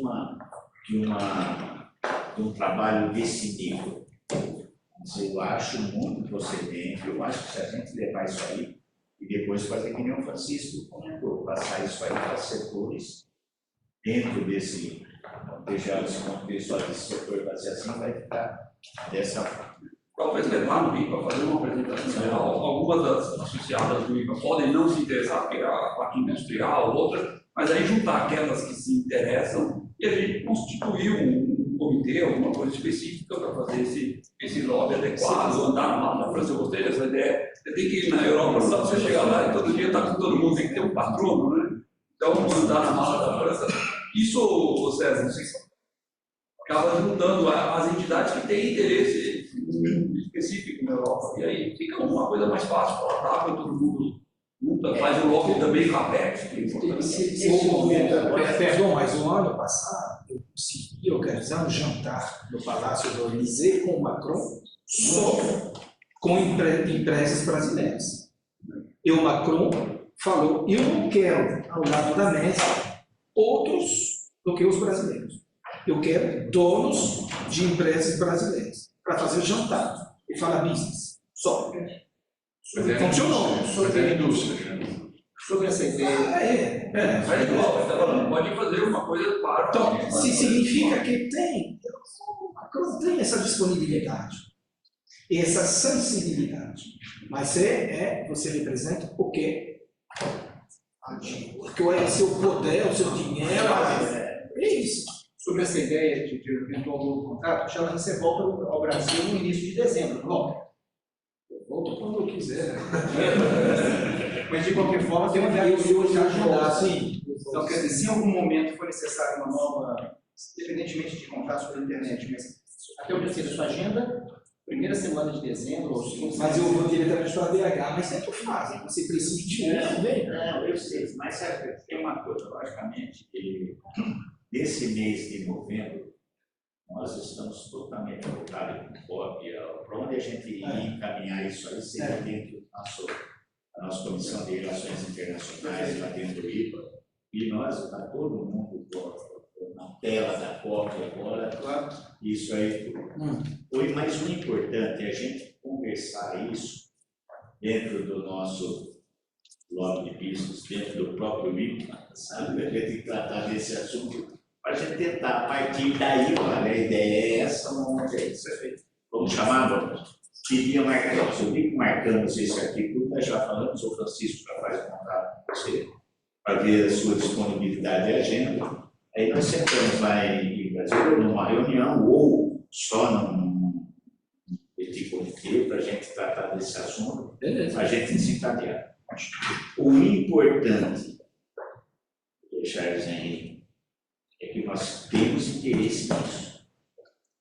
As tratativas daqui para frente, eu acho que esse foi o primeiro passo. Né? O comunidade muito important is the first step. Então vamos demos o primeiro passo agora e depois a gente vai seguir com isso. Beleza, obrigado. Muito obrigado. Muito obrigado. Excelente, muito obrigado. Obrigado a todos, todas.